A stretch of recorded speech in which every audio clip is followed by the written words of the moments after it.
Horse was abandoned, trapped in the mud, until a beggar did the unthinkable. Arthur Miller never imagined that that stormy morning would change his life forever. Having lived on the streets of Abington, in rural Pennsylvania, for 3 years, the 68-year-old man had lost everything he once owned. His grey beard was soaked by the torrential rain that had been relentless for 2 hours. That's when he heard a desperate neigh coming from the pond at Willow Creek Ranch. As he approached the broken fence, Arthur saw a sight that broke his heart. A bay horse, its coat gleaming even in the rain, was stuck up to its belly in the thick mud that had formed when the pond overflowed. The animal thrashed in panic, but every movement made it sink deeper into the sticky mud. "Easy there, boy, easy," Arthur whispered, climbing over the fence without hesitation. His trembling hands gripped the wet boards as he assessed the critical situation. The horse was no more than 5 years old, its defined muscles suggesting it was a well-cared-for and valuable animal. But now it was alone, left to fend for itself in that deadly trap of mud. Arthur took off his worn-out shoes and stepped into the cold mud. His first sensation was the shock of the freezing temperature, but he kept walking toward the terrified animal. The mud rose to his knees, then to his waist, turning every step into a battle against the powerful suction of the waterlogged ground. "Hey, boy, I'm going to get you out of there," he said in a calm voice, reaching his hand out to the horse's muzzle. The animal initially tried to pull away, but the exhaustion from fighting the mud had drained its strength. Its brown eyes expressed a mixture of fear and pleading that touched Arthur's seasoned heart deeply. At that moment, a woman's voice echoed through the rain. "What are you doing with my horse?" Arthur turned and saw a woman of about 60 running toward him. Even in the rain, he could make out her expensive clothes and the proud posture of someone accustomed to giving orders. It was Elizabeth Harrison, the owner of Willow Creek Ranch and one of the wealthiest people in the region. "Ma'am, your horse is stuck in the mud. He needs urgent help," Arthur replied without leaving the animal's side. "Get out of there right now. You're not allowed on my property," Elizabeth shouted, gesturing nervously. "Ma'am, with all due respect, but if I leave, your horse will sink even deeper. Look at his condition." Arthur pointed to the animal, which was trembling from cold and exhaustion. Elizabeth looked at the horse and, for the first time, truly noticed the gravity of the situation. Thunder, as the animal was called, had been the last gift she received from her late husband Samuel before his passing 2 years ago. It was the most special horse of the entire herd, descended from an award-winning bloodline. "My God, Thunder! How did you end up in there?" Elizabeth approached the edge of the mud but stopped when she realized she could get stuck as well. "The storm must have knocked down part of the pasture fence. He probably came to drink water and slipped," Arthur explained, keeping one hand on the horse's neck to calm him. The rain continued relentlessly, turning the situation into a race against time. Arthur knew that the longer the horse stayed in that position, the smaller its chances of survival. The mud was cold and exhaustion could lead to hypothermia. "I need ropes, boards, anything that can help create support," Arthur said, trying to gauge the depth of the mud around the horse. "I won't let a beggar." Elizabeth began to protest, but was interrupted when Thunder let out a weak, frightened neigh. The horse's desperate sound made Elizabeth realize that her concerns about social formalities were irrelevant in the face of this emergency. She ran toward the farm shed to fetch rescue materials. As Elizabeth moved away, Arthur began to examine the situation more closely. The mud had a particular consistency, a mix of clay and plant debris that made the ground especially treacherous. He needed to find a way to create firm anchor points to pull the horse out without hurting him. "Have you worked with horses before?" Elizabeth asked, returning with ropes and some wooden boards. "I've worked with many animals in my life," Arthur replied, without going into details about his past. Elizabeth tossed the materials at the edge of the muddy area and stood watching Arthur work. She couldn't understand why a homeless man would be risking his own life for an animal that didn't belong to him. Dear listener, if you're enjoying the story, go ahead and leave a like and especially subscribe to the channel. It really helps us who are just starting out. Now continuing. Arthur began positioning the board strategically, creating a sort of makeshift path over the mud. Every movement was calculated to avoid creating vibrations that could spook the horse further or make him sink deeper. "Thunder has always been a nervous horse," Elizabeth commented, watching Arthur's careful work. "My husband was the only one who could fully calm him down." "Every horse has its own personality," Arthur replied, continuing to work. "The important thing is to show that we're not a threat." Arthur's hands were cut by the branches and debris mixed into the mud, but he kept working without showing any pain. Elizabeth noticed that his movements had a precision that didn't match someone with no experience with animals. "How do you know so much about horses?" Elizabeth asked, her curiosity getting the better of her initial distrust.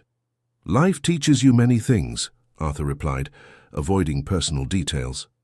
The first test of the makeshift structure was challenging. Arthur carefully stepped onto one of the boards, distributing his weight to test its resistance. The wood gave slightly, but held firm enough to support his lean frame. "Now comes the hardest part," Arthur muttered, tying one of the ropes around his own chest. "What are you doing?" Elizabeth asked, alarmed. "If I can get this rope under Thunder's belly, I can use my own weight as leverage to help pull him out," Arthur explained. "That's too dangerous. If you slip, you could drown in the mud," Elizabeth protested. "Ma'am, this horse doesn't have much time. Hypothermia can be fatal." Arthur looked directly into Elizabeth's eyes. "And besides, I don't have much to lose anyway." The coldness with which Arthur spoke about his own life shocked Elizabeth. For the first time, she truly looked at the man who was risking everything to save Thunder. His faded blue eyes held a determination she recognized as similar to her late husband's. Arthur began moving slowly toward the horse, using the boards as support. Each step required considerable strength to overcome the suction of the mud. Thunder seemed to understand that this stranger was trying to help him, for he stopped struggling and stayed as still as possible. "That's it, boy. You're getting it," Arthur whispered, finally getting close enough to touch the animal. The task of passing the rope under the horse was extremely complex. Arthur had to partially submerge himself in the mud to reach Thunder's belly, holding his breath while feeling through the thick muck, searching for the right position. "Got it!" Arthur exclaimed, emerging from the mud with the rope in place. Elizabeth had been tense throughout the entire operation, holding her breath every time Arthur disappeared into the mud. She didn't understand why she cared so much about the safety of a stranger, but she couldn't look away from the rescue operation. "Now I need you to help me," said Arthur, carefully stepping out of the deeper area. "I'm going to pull the rope, and I need you to encourage the horse to move." "I don't know how to do that," Elizabeth replied hesitantly. "Talk to him like you would talk to a child. Use a calm, encouraging tone. A horse understands more by the tone of your voice than by the words," Arthur instructed. Elizabeth approached the edge of the mud and began speaking to Thunder. "Come on, boy. You can do it. Daddy always said you were strong." Elizabeth's voice trembled as she mentioned her husband, and Thunder seemed to react to the familiar tone. The horse made an effort to lift his head and look in the direction of the familiar voice. Arthur began pulling the rope with steady force, his taut muscles visible even through his soaked shirt. At first nothing happened, but gradually Thunder began to move slightly. "It's working!" Elizabeth shouted excitedly. "Don't celebrate just yet," Arthur replied, gasping from the effort. "The hardest part is still ahead." The progress was slow and exhausting. For every inch Thunder climbed, Arthur had to exert tremendous force against the resistance of the mud. His hands were raw from the friction of the rope, but he didn't stop. "Why are you doing this?" Elizabeth asked during a rest break. Arthur looked at her with a tired but determined expression. "Because someone has to, and because I understand what it's like to be stuck in a place and unable to get out on your own." Arthur's answer made Elizabeth reflect on her own circumstances. Since her husband had left, she had felt trapped in her own life, unable to find the motivation to move forward. A stronger gust of wind brought even more rain, making the working conditions even more precarious. Visibility decreased, and the intense cold began to affect both Arthur and Thunder. "Maybe we should call for professional help," Elizabeth suggested, worried about the deteriorating conditions. "Ma'am, professionals will take too long to get here, and by the time they arrive it might be too late," Arthur replied, resuming his work. "Besides, they won't risk themselves the way I am." "Why would you risk yourself so much?" Elizabeth insisted. Arthur paused for a moment and looked at the exhausted horse.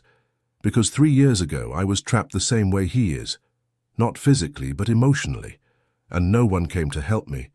Maybe if someone had reached out to me back then, my life would be different today. Arthur's sincere confession touched Elizabeth deeply. She realized she had judged that man based solely on his appearance, without knowing his story or his character. "What happened to you 3 years ago?" Elizabeth asked, her voice now softer. "I lost my wife, my home, my job, all at once," Arthur replied, continuing to work. "And when you lose everything, you find out who your real friends are. I found out I didn't have any." Elizabeth felt a tightness in her chest upon hearing those words. She had spent the last 2 years feeling alone and abandoned, even though she had plenty of financial resources. The pain in Arthur's voice echoed her own unprocessed grief. The work continued in silence for a few minutes, only the sound of the rain and the occasional low whinnies from thunder filling the heavy air. Elizabeth watched how Arthur treated the horse with a gentleness that contrasted with his rough appearance. "Did you have horses before?" Elizabeth asked, trying to understand that mysterious man better. "Not exactly horses, but I worked with animals for a long time," Arthur replied evasively. "What kind of work?" Elizabeth pressed gently. Arthur hesitated before answering. "I was a veterinarian. I had a small clinic in town. I mainly treated farm animals and pets." The revelation completely surprised Elizabeth. A veterinarian living on the streets.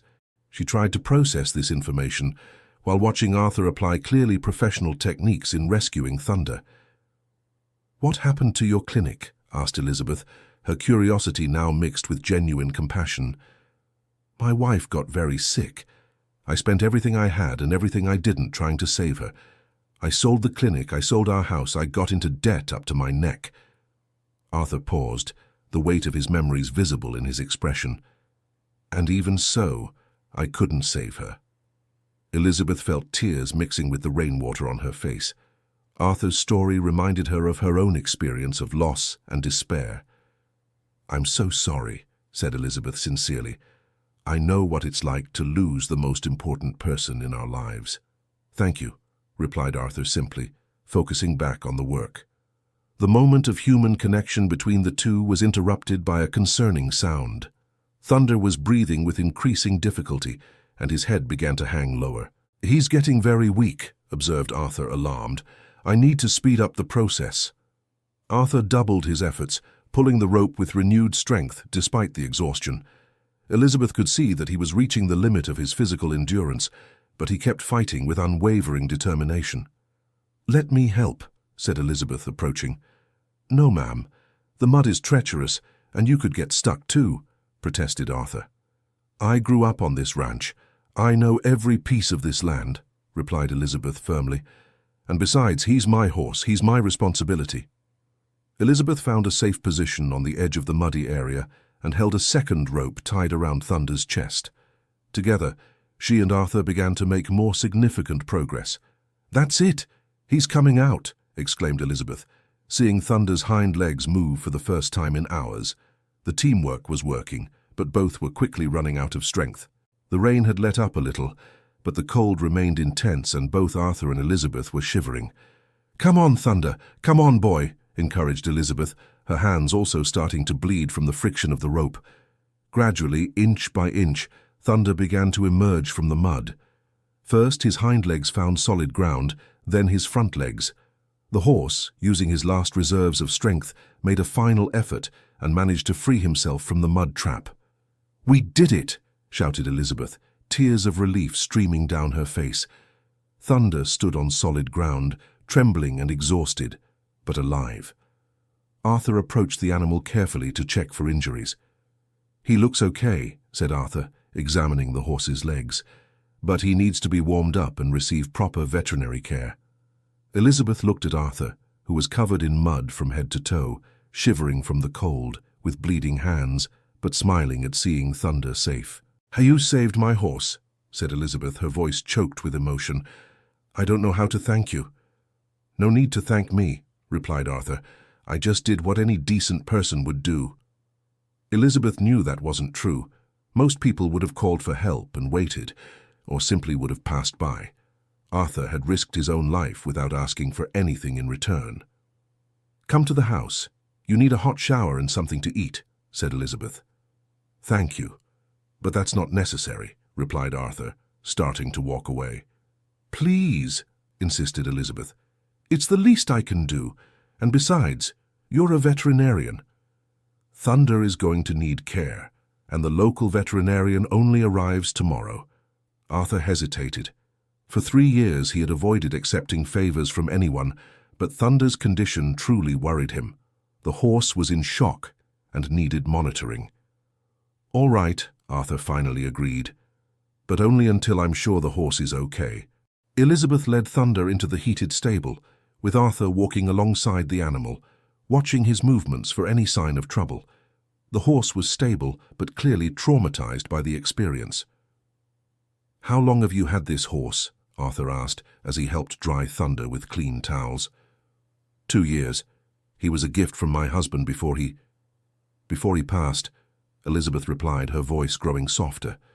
Arthur noticed the pain in Elizabeth's voice and didn't press for more details. He had learned to recognize when someone was dealing with grief, since he had gone through the same process himself. "He's an exceptional horse," Arthur said, examining Thunder more closely. "Good bloodline, well cared for. Your husband knew horses. Samuel loved horses since he was a child. This ranch was his life's dream." Elizabeth stroked Thunder's neck. "He used to say Thunder would be the patriarch of a new bloodline."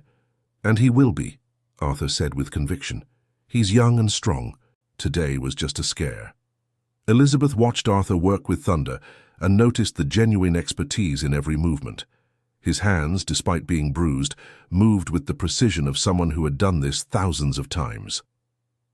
"You really were a veterinarian," Elizabeth said, more as a statement than a question.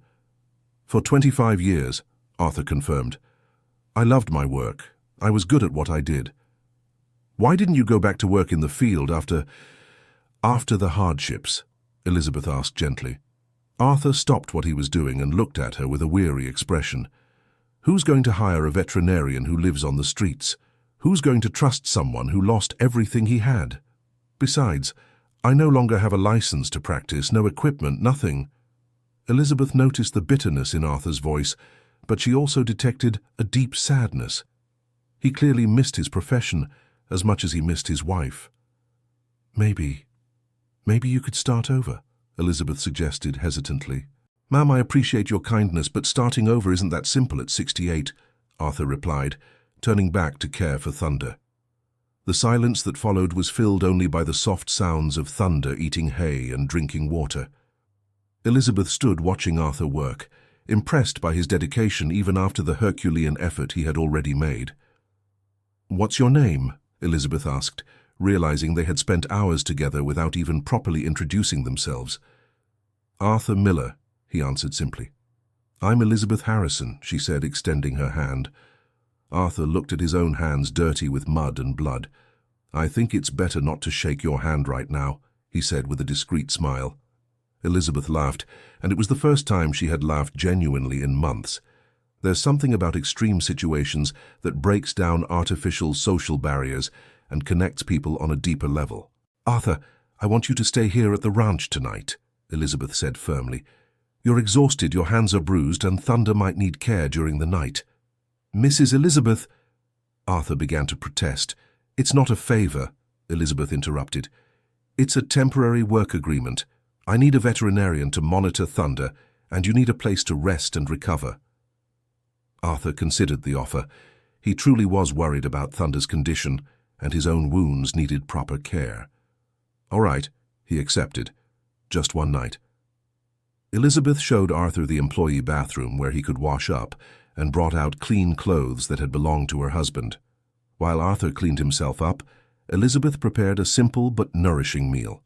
When Arthur reappeared wearing clean clothes, Elizabeth barely recognized him. Without the mud and in proper clothing, he looked like a dignified man who had been through hard times, not the stereotypical beggar she had initially imagined. "Thanks for the clothes," said Arthur, clearly uncomfortable with the generosity. "They've been sitting in the closet for 2 years," Elizabeth replied. "It's good to see them being used again." They ate in comfortable silence, each lost in their own thoughts. Elizabeth noticed how Arthur ate with moderation and good manners, confirming her suspicions that he had led a very different life in the past. "Can I ask you a personal question?" said Elizabeth after a while. "You can ask. I can't guarantee I'll answer," Arthur replied honestly. "How did you end up on the streets? I mean, after losing your wife and your clinic, weren't there any family members or friends who could help?" Elizabeth asked delicately. Arthur sighed deeply. "My wife and I never had children. She was my only family. As for friends, well, I discovered that most of our friendships were superficial. When I needed real help, people disappeared." "And your fellow veterinarians?" Elizabeth insisted. "Some tried to help by offering temporary work, but I was too devastated to function normally. I made a few mistakes, nothing serious, but enough to tarnish my reputation." Arthur paused, clearly reluctant to continue. "And then I started drinking to forget the pain. That finished off the few opportunities that remained." Elizabeth nodded understandingly.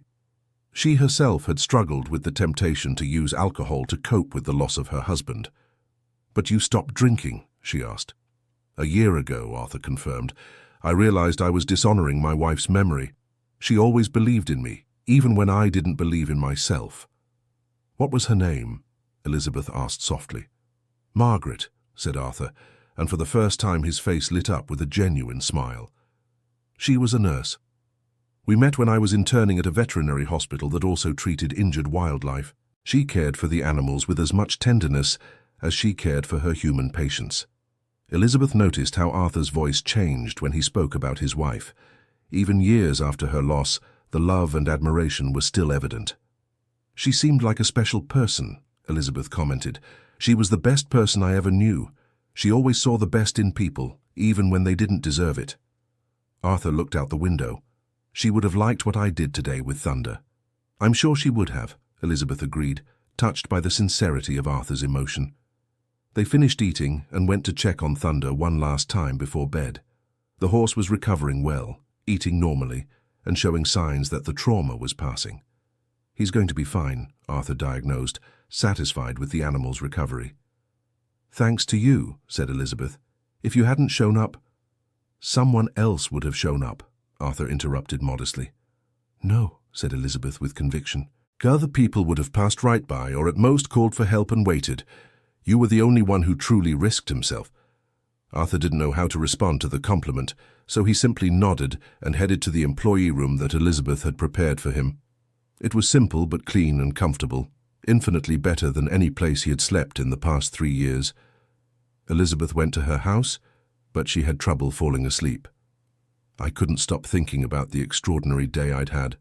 For the first time in 2 years, she had felt useful and connected to another human being. Meanwhile, Arthur was lying on the simple bed, staring at the ceiling. He was also having trouble sleeping, but for different reasons. For years he hadn't felt competent or valued. The day had rekindled a flame he thought had been extinguished forever. The next morning, Elizabeth woke up early and went to check on how Arthur and Thunder had spent the night. She found Arthur already awake, checking the horse methodically. "How is he?" asked Elizabeth, approaching. "Very well. The recovery is going excellent," answered Arthur. "He's a strong and healthy horse. Yesterday's trauma left no apparent after-effects." Elizabeth watched Arthur work. Even wearing borrowed clothes and without professional equipment, his competence was evident. He examined Thunder with the precision of someone who had dedicated his entire life to that work. "Arthur, may I make a proposal?" said Elizabeth after a while. "Of course," he answered, continuing to work. "I have 15 horses on this ranch, plus a few cows and other animals. The local veterinarian is competent, but he's overloaded, and sometimes takes a while to arrive in emergencies." Elizabeth paused, organizing her thoughts. "Would you like to work here as an animal caretaker?" Arthur stopped what he was doing and looked at Elizabeth with surprise. "Mrs. Elizabeth, I appreciate the offer, but I can't practice veterinary medicine without a license. It would be illegal."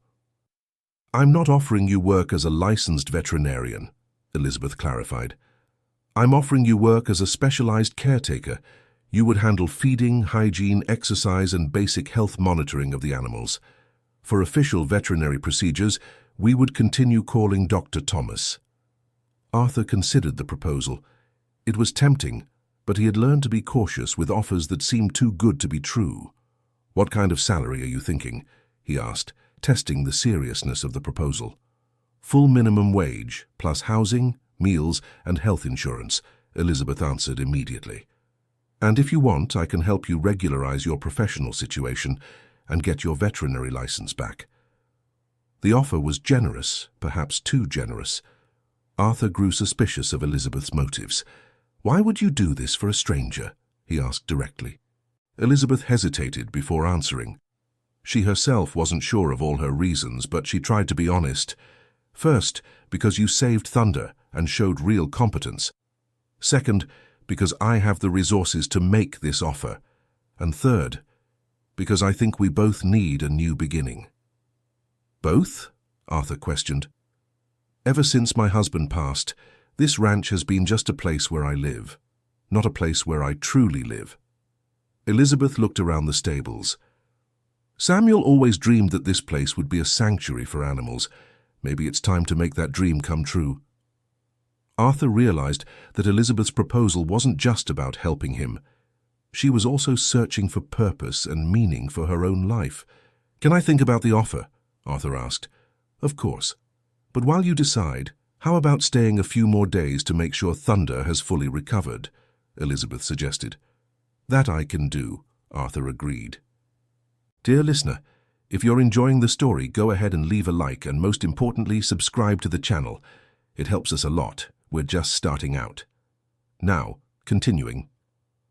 Over the following days, Arthur cared for Thunder and the other animals on the ranch. Elizabeth watched how he interacted with each animal individually, adapting his approach according to each one's specific personality and needs. "You have a natural gift," Elizabeth commented one afternoon, watching Arthur calm a particularly nervous mare. "It's not a gift, it's experience," Arthur replied modestly. "Animals are honest. They can tell if you're afraid, if you're lying, if you truly care about them." "And they can tell that you care," Elizabeth observed. "It's hard not to care," Arthur admitted. "Every animal has its own personality, its fears, its joys. They trust us to take care of them." Elizabeth noticed that Arthur was blooming again. Each day he seemed more confident, more like the person he likely had been before his personal tragedies. On the third day, Elizabeth showed Arthur the rest of the property. The ranch was larger than he had initially imagined, with sprawling pastures, a small orchard, and even a natural pond. "My husband bought this land piece by piece over 20 years, Elizabeth explained as they walked. "His dream was to create a place where animals could live with dignity and proper care." "It's a beautiful dream," Arthur said, admiring the landscape. "A dream that died with him," Elizabeth said sadly. "I didn't know how to go on alone." "Maybe you don't have to go on alone," Arthur suggested carefully. Elizabeth looked at him with a hopeful expression. "Will you accept the offer?" Arthur stopped walking and looked around the ranch. He could picture how the place could become a true sanctuary for animals. He could also imagine what it would be like to have purpose in his life again. "I accept," he said finally, "but with a few conditions." "What conditions?" Elizabeth asked. "I want a formal employment contract. I want everything to be legal and transparent." Arthur looked directly into her eyes. "And I want you to promise me that if you're ever unsatisfied with my work, you'll let me go without any awkwardness." "Promise," Elizabeth said, extending her hand to seal the agreement. This time, Arthur accepted the handshake. His hands were clean, and the wounds from rescuing Thunder were already healing. The following months were a time of transformation for both of them. Arthur established rigorous care routines for all the animals on the ranch. Elizabeth began researching how to create sanctuaries and the legal framework for animal rescue operations. "I found a lawyer who specializes in animal law," Elizabeth said one morning, showing papers to Arthur. "She said we can formalize the ranch as a non-profit sanctuary. That would mean people could bring injured or abandoned animals here," Arthur asked, intrigued. "Exactly. We could also receive donations to keep things running." Elizabeth was clearly excited about the possibilities. "What do you think?" "I think your husband would be proud," Arthur replied sincerely. Elizabeth smiled. and Arthur realized it was a genuine smile of joy, not just courtesy. She was finding purpose again. 6 months after the official creation of the sanctuary, Willow Creek Ranch had taken in dozens of rescued animals. Arthur had gotten his veterinary license reinstated with legal assistance and was officially working in his profession again. "How's the new jaguar cub?" Elizabeth asked, finding Arthur in the wildlife section they had built. "Recovering well. The bone fracture is healing perfectly," Arthur replied, checking the animal's bandages. "In 2 more weeks he can go back to the wild." "And what are we going to do when the space is completely full?" Elizabeth asked, looking at all the already occupied enclosures. "I've been thinking about that," Arthur said. "How about we expand? There's that piece of land next door that's for sale." Elizabeth laughed. "You're becoming as ambitious as my husband was. He always wanted to expand everything." "Talvez a ambição seja contagiosa," brincou Osvaldo. "Should be translated as perhaps ambition is contagious," Arthur joked. "Let me carefully translate the entire text now. Perhaps ambition is contagious," Arthur joked. Their transformation had been gradual but profound. Elizabeth had found a mission that gave meaning to her life and to the resources she possessed. Arthur had recovered not only his profession, but also his self-esteem and sense of purpose. One afternoon, as they watched Thunder grazing peacefully in the field, Elizabeth commented, "Sometimes I think it was fate that brought you here that day. Or maybe it was just a desperate man finding a desperate horse at the right moment," Arthur replied pragmatically. "You don't believe in fate?" Elizabeth asked. "I believe in good people making the right choices when it matters," Arthur said, "and I believe everyone deserves a second chance." They fell silent, watching Thunder, who had become the unofficial symbol of the sanctuary. The horse that had nearly lost his life in the mud was now the healthy patriarch of a small herd. A year after the rescue, Willow Creek Ranch had become a regional reference in animal care. Arthur had hired 2 assistants, and Elizabeth had established partnerships with universities for internship programs. "We received an interesting proposal today," Elizabeth said, showing Arthur a letter. "The state government wants to establish a partnership with us for a wildlife rehabilitation program."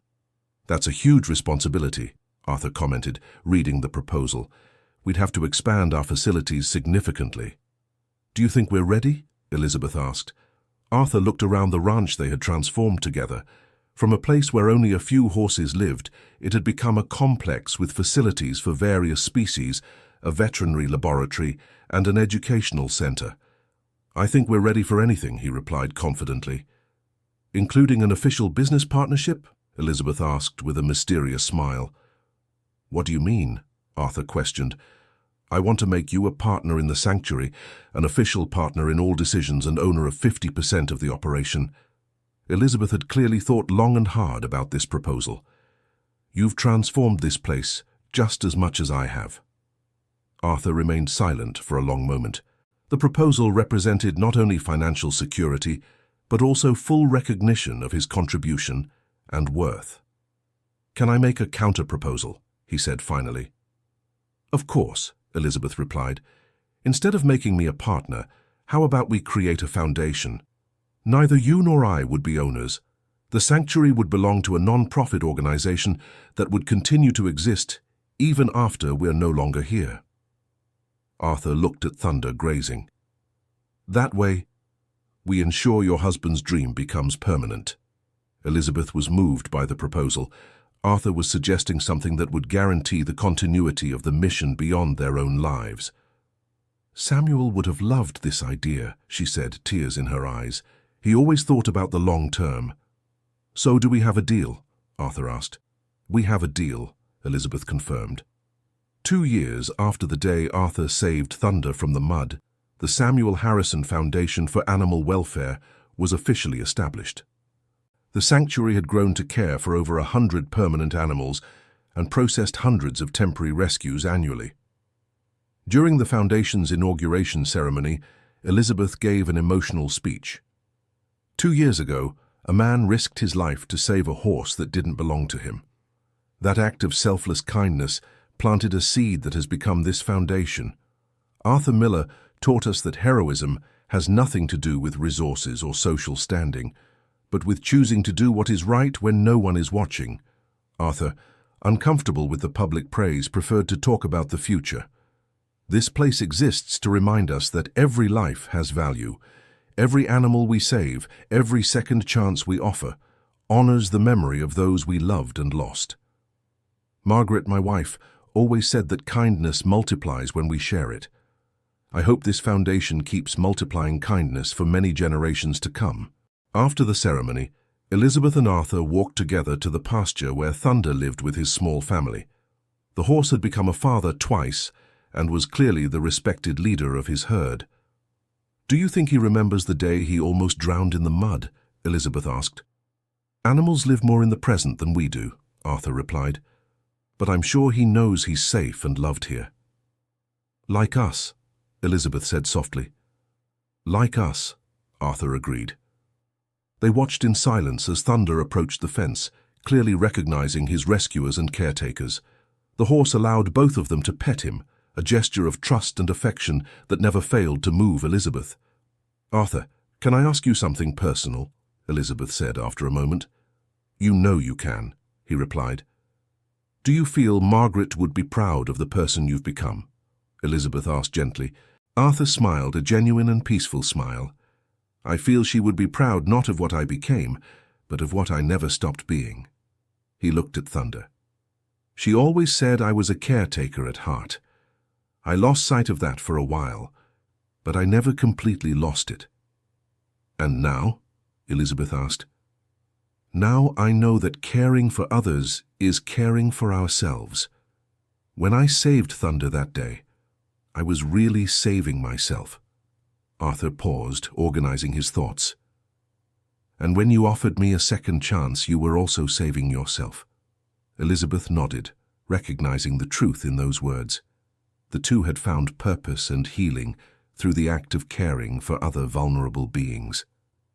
3 years after Thunder's rescue, the Foundation had established 3 branches in neighboring towns and was training veterinarians in specialized animal rehabilitation techniques. Arthur had become a recognized speaker at conferences on animal welfare. "How do you define success now?" a journalist asked during an interview for a specialized magazine. "Success is waking up every morning, knowing your work makes a real difference in the lives of beings who can't defend themselves," Arthur replied. "It's watching an injured animal recover and return to the wild. It's knowing you've created something that will keep helping others long after you're gone." "And the challenges? What were the biggest obstacles you faced?" the journalist continued. "The biggest challenge was overcoming our own prejudices and fears," Elizabeth interjected. "I almost let my pride keep Arthur from saving Thunder. I judged a book by its cover and almost made a terrible mistake." "And for you, Dr. Arthur?" the journalist turned to him. "For me, the biggest challenge was accepting that I deserved a second chance," Arthur answered honestly. "When you lose everything, it's easy to believe you're worth nothing." Elizabeth helped me remember that human worth isn't measured by possessions or social status. The interview was published and generated hundreds of donations for the Foundation. More importantly, it inspired other people to create similar projects in different regions of the country. 5 years after the rescue, Elizabeth was at the hospital recovering from minor surgery when she received an urgent call from Arthur.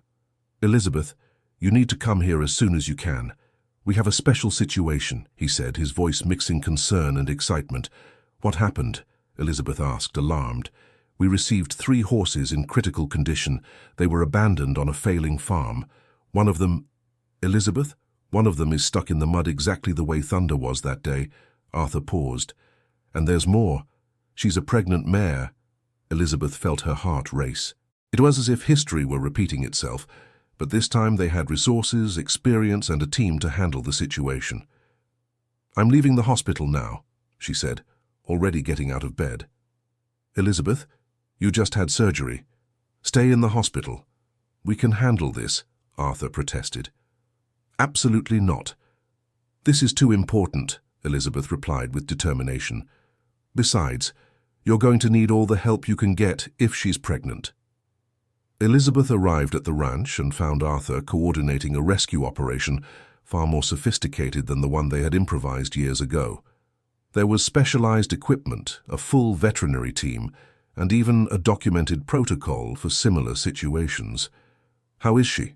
Elizabeth asked, approaching the area where the mare was stuck. "Exhausted, but stable. We managed to stabilize the situation while you were on your way," Arthur replied.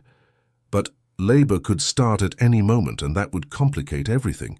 The mare was young, likely having her first foal. Her eyes showed the same fear and desperation Elizabeth remembered seeing in Thunder's eyes years before. "She reminds me of our first experience," Elizabeth commented, watching the rescue preparations.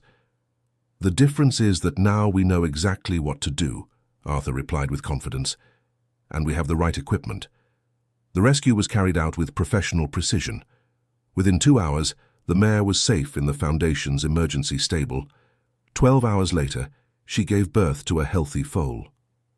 "One more family saved," said Elizabeth, watching the mare care for her newborn. "And one more chance to continue the legacy," Arthur added.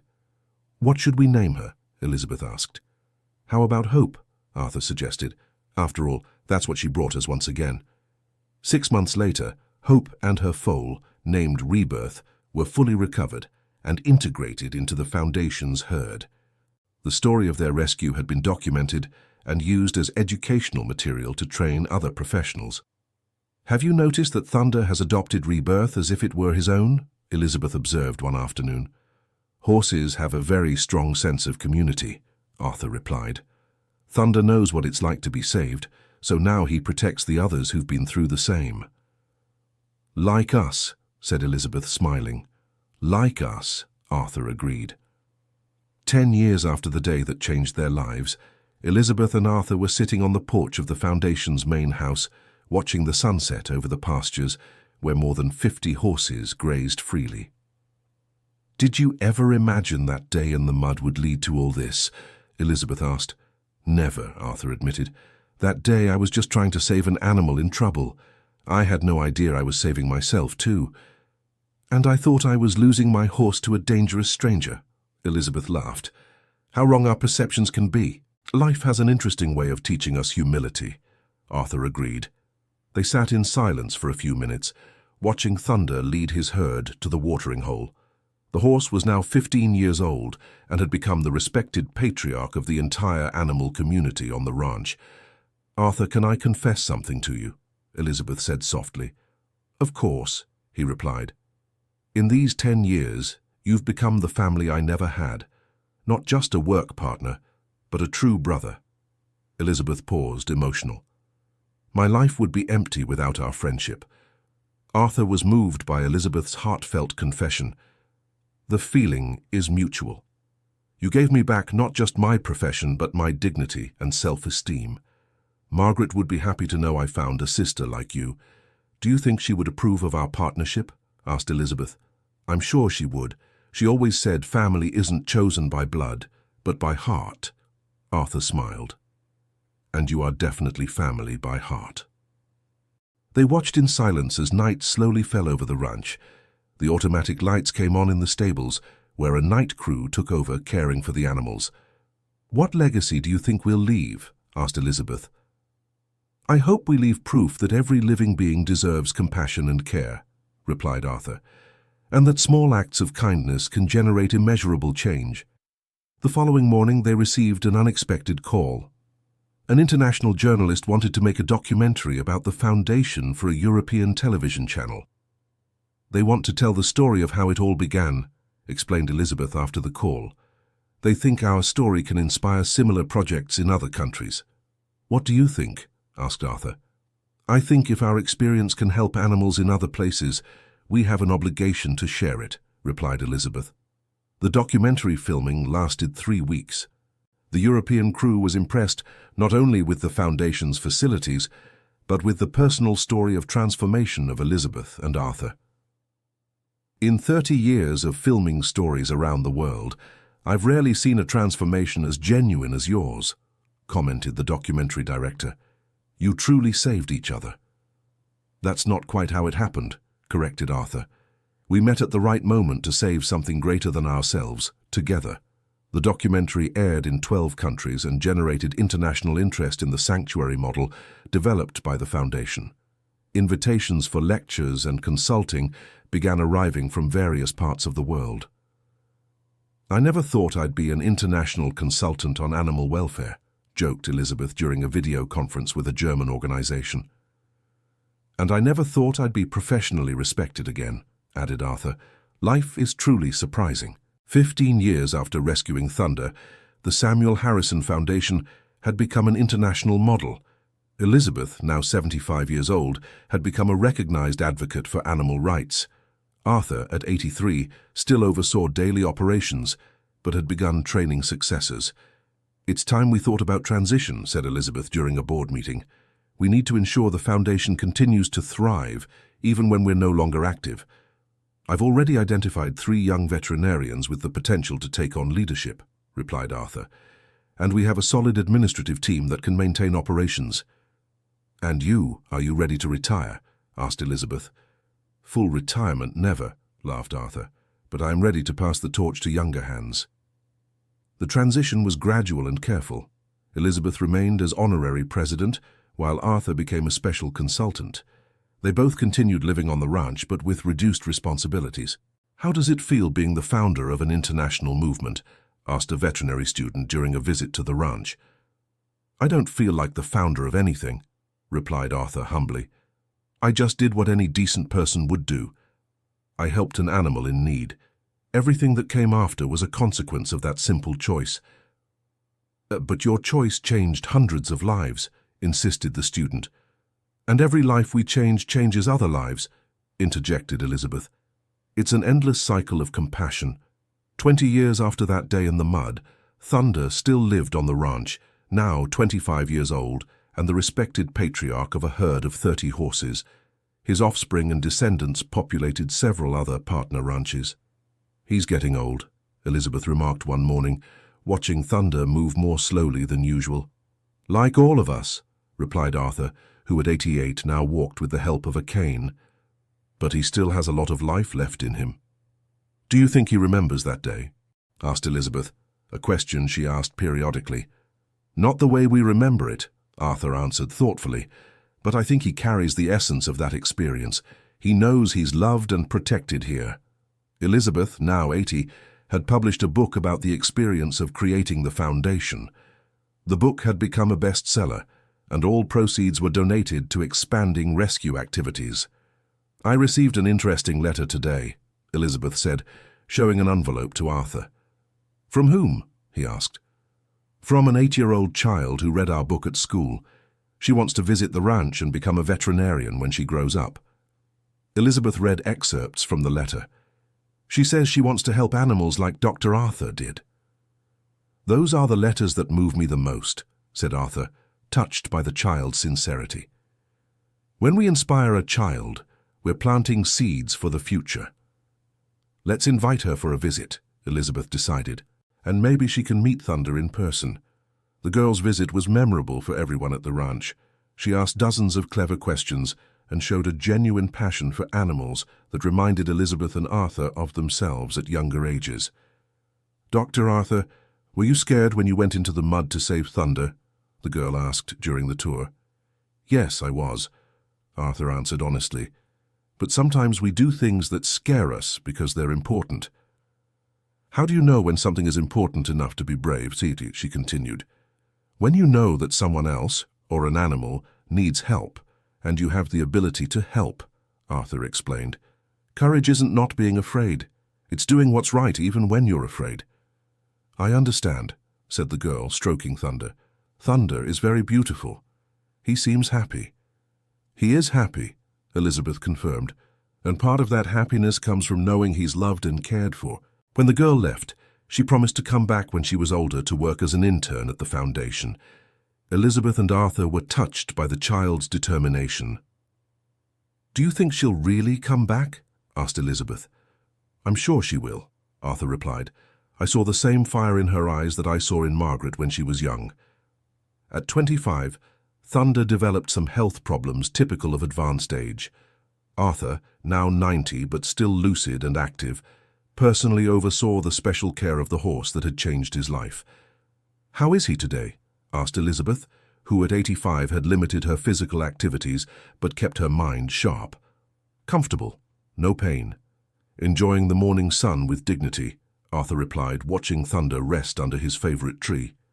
He's had a good life, Elizabeth commented. He's had an extraordinary life, Arthur corrected. How many horses can say they inspired an international animal protection movement? They watched Thunder in silence. The horse seemed at peace, surrounded by his equine family and cared for by the humans who loved him. Arthur, can I ask you a question I've always wanted to ask? Elizabeth said after a while. You always can, he replied. Do you regret anything about these 25 years? Elizabeth asked. Arthur considered the question carefully. I don't regret anything we did here. Maybe I regret taking so long to accept your help at the beginning. He smiled. And you? My only regret is almost having kept you from saving Thunder that first day, Elizabeth replied. Imagine if I had managed to turn you away.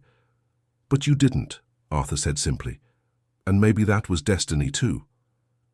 Now you believe in destiny? Elizabeth asked, surprised. I believe some things are too big to be just coincidence, Arthur replied philosophically. Our friendship, for example.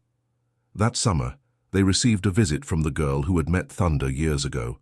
Now 18, she had just started veterinary school and wanted to do her summer internship at the foundation. Dr. Arthur, Mrs. Elizabeth, she ran to greet them. I came back, as I promised. Sarah, how you've grown, Elizabeth exclaimed, embracing the young woman.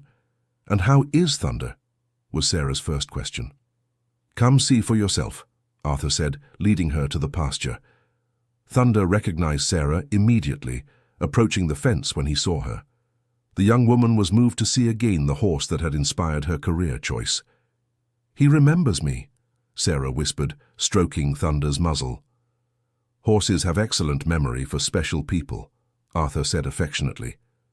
During the internship, Sarah demonstrated natural talent and genuine passion for the work. Elizabeth and Arthur saw in her the natural continuation of the legacy they had built. She's going to be an exceptional veterinarian, Arthur commented after watching Sarah work with an orphan foal. She reminds me of someone I met many years ago, Elizabeth said, smiling at Arthur. A veterinarian who risked everything to save a horse. And she reminds me of a rancher who had the courage to give a stranger a second chance, Arthur replied. At the end of the internship, Sarah made a surprising proposal. Dr. Arthur, Mrs. Elizabeth, can I write my undergraduate thesis about the foundation? I want to scientifically document the methods you developed. It would be an honor, Elizabeth replied immediately. But there's one condition, Arthur added. The research has to include interviews with all the staff and volunteers. This story isn't just ours, it's the whole team's. Sarah's thesis became an academic reference and was later expanded into a doctorate that established new scientific standards for animal rehabilitation. At 30 years old, Thunder had become the oldest and most respected horse on the ranch. His health was monitored daily, and he received special care that ensured quality of life despite his advanced age. He's teaching the younger foals, observed Sarah, who had returned as the foundation's head veterinarian. It's impressive how animals have hierarchies of wisdom. Thunder was always a natural leader, said Arthur, now 95, but still visiting the stables daily. Even when he was stuck in the mud, he kept his dignity. Elizabeth, at 90, had reduced her physical activities, but her mind remained sharp. She spent her mornings writing memoirs and her afternoons watching the ranch activities from her favorite chair on the porch. How many animals do you think have passed through here over these 30 years? Sarah asked during a family lunch. More than 1,000 temporarily rescued, about 300 permanent residents over the years, Elizabeth replied, consulting her meticulous records. And how many people were impacted? Sarah continued. Impossible to count, Arthur said. Every animal we saved had a human family that was also impacted. Every staff member who worked here took experience to other places. Not to mention the visitors, students, and researchers, Elizabeth added. The impact multiplies in ways we can't even imagine.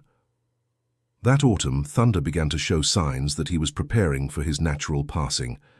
Arthur, Elizabeth, and Sarah took turns in loving vigils, making sure the horse was never alone at any moment. "How do you feel about that?" Sarah asked Arthur during one of those vigils. "Sad, but at peace," Arthur replied, stroking Thunder. He had 30 years of a full and happy life. He saved hundreds of other animals just by existing and inspiring our mission. "And he changed our lives forever," added Elizabeth, joining them in the stable. "Do you think he knows the impact he had?" Sarah asked. "Not the way we understand impact," Arthur replied. "But I think he knows he's loved, and that his life had meaning. Thunder lived his last days surrounded by love, comfort, and dignity. When his time came, he was lying in his favorite pasture, his head on Arthur's lap, while Elizabeth sang a lullaby she used to sing to calm the animals. "Thank you, boy," Arthur whispered. "Thank you for saving me that day." Thunder's funeral was a celebration of life that brought together hundreds of people whose lives had been touched by the story of the horse and the foundation he inspired. Sarah organized a permanent memorial at the spot where Thunder used to graze. "Today we don't just bury a horse," Arthur said during the ceremony. "We celebrate a life that proved every being has infinite value and the potential to inspire kindness." Dear listener, if you're enjoying the story, feel free to leave a like and especially subscribe to the channel. It helps us a lot since we're just starting out. Now, continuing. In the following years, Elizabeth and Arthur gradually handed over all operational responsibilities to Sarah and her team. They both stayed on at the ranch as special consultants and living symbols of the Foundation's mission. "You created something immortal," Sarah said during a board meeting. "The Foundation now operates in 12 countries and has saved more than 50,000 animals." "We didn't create anything," Arthur corrected humbly. "We just responded to a need that was already there, waiting for someone to do something about it. And we were lucky enough to find each other along the way," Elizabeth added. "The real magic wasn't saving Thunder, it was discovering that we could be better people than we thought we were." At 100 years old, Arthur still woke up every morning to visit the stables. His walk was slow and assisted, but his passion for the animals remained unwavering. Elizabeth, at 95, had published her 3rd book and still received letters from admirers around the world. "What advice would you give to someone who wants to make a difference in the world?" a journalist asked during a special interview for the Foundation's 35th anniversary. "Start small and be consistent," Elizabeth replied. "You don't have to save the whole world. You just have to save what's right in front of you. And don't expect recognition or reward," Arthur added. "Do it because it's right, not because someone's going to applaud you." "But most of all," Sarah said, having joined the interview, "remember that we never know which small actions can lead to enormous transformations." A man stepped into a mud puddle to help a horse and ended up creating an international movement. The interview went viral on social media, inspiring a new generation of young people to get involved in animal protection. Donations came from unexpected places, allowing the Foundation to expand its activities even further. "Sometimes I'm amazed by the reach of our story," Elizabeth said on a quiet afternoon on the porch. "I'm amazed we're still here to see it all," Arthur replied, laughing. "At 100 years old, every day is a gift." "Are you afraid of passing?" Elizabeth asked directly. "No," Arthur replied with serenity. "I'm going to leave behind a job well done and capable people to carry it on. Margaret taught me that life isn't measured in years, but in shared love." "And you've shared so much love," Elizabeth said warmly. "We've shared it," Arthur corrected. "Everything we did together." During his final spring, Arthur spent a great deal of time at Thunder's memorial, telling stories to visiting children about the horse that changed his life. His voice was weak, but his passion remained vibrant. "Dr. Miller, were you afraid when you saved Thunder?" asked a 6-year-old girl during one of those sessions. "I was very afraid," Arthur admitted, "but I did it anyway because sometimes we have to be brave for others." "And were you happy afterward?" the girl continued. "I was happier than I ever thought possible," Arthur replied, smiling. "And I learned that helping others is the best way to help ourselves." Arthur passed away peacefully in his sleep on an autumn morning at the age of 103. Elizabeth, Sarah, and the entire foundation staff were present when they discovered he had left with a smile on his face, as if he had been having a beautiful dream. "He looks at peace," Sarah observed, moved by the tranquility on Arthur's face. "He has been at peace for a long time," Elizabeth said, holding the hand of her dear friend. "Ever since the day he decided his life had purpose again." Arthur's funeral brought together thousands of people from around the world. Veterinarians, activists, students, farmers, and simply people who had been touched by his story traveled to pay their respects. "Arthur Miller taught us that heroism doesn't have to be spectacular," Sarah said during the main speech. "He proved that sometimes the greatest act of heroism is simply refusing to walk past when someone needs help."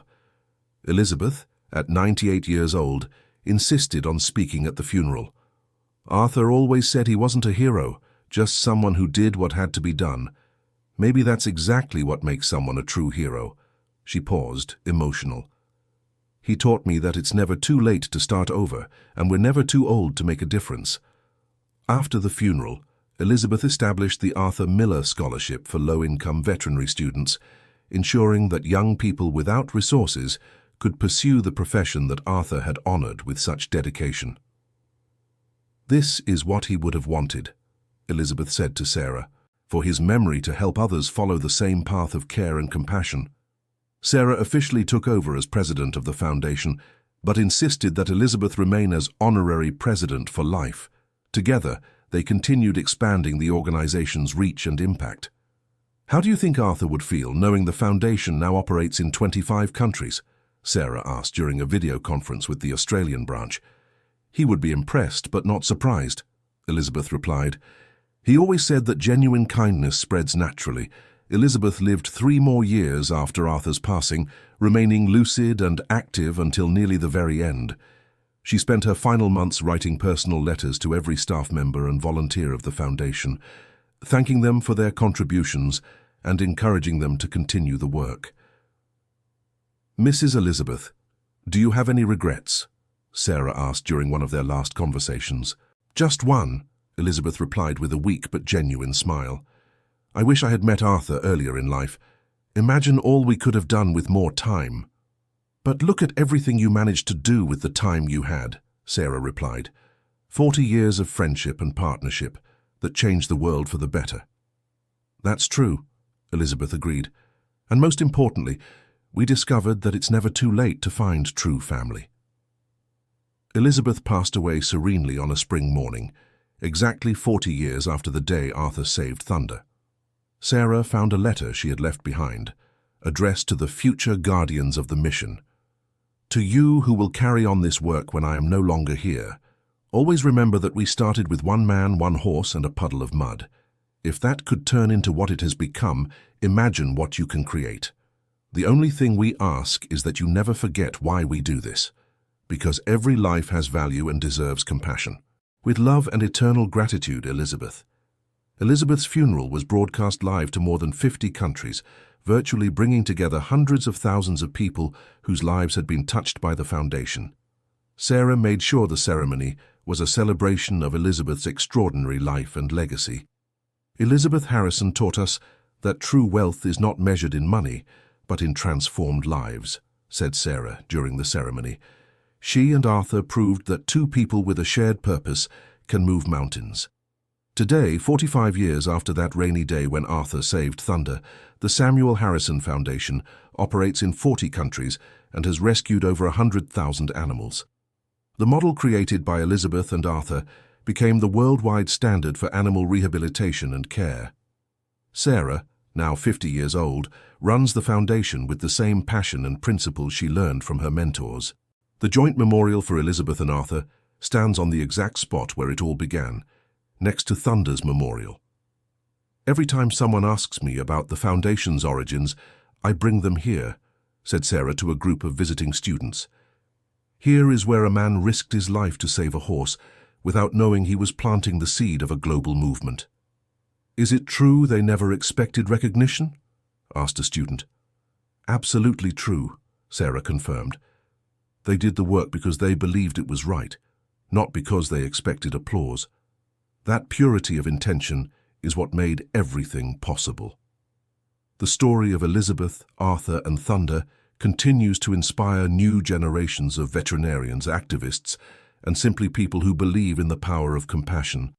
The lesson they left behind is simple but powerful.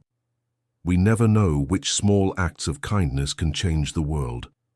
In the words immortalized at the memorial Sarah had built, "Here began the proof that love knows no species, that kindness has no age, and that it is never too late to make the difference the world needs." And every morning, as the sun rises over Willow Creek Ranch, the horses graze freely in the fields where one day a desperate man saved a suffering horse, never imagining that he was saving himself and inspiring a movement that will continue saving lives for generations. The rain that once brought despair now waters the fields where hundreds of animals live in safety and dignity. And somewhere, in the heart of every person touched by this story, the flame of compassion keeps burning, ready to light up other moments of darkness when someone needs to be saved. End of story. Now tell me what you thought of this story and where you're following us from. If you have a similar experience to share with us, leave it in the comments with sincere words. Do you believe Arthur made the right decision when he risked his life for the horse? We'd love to read your opinion. Thank you so much for your company. Don't forget to leave your like and, most importantly, subscribe to the channel so you don't miss other moving stories.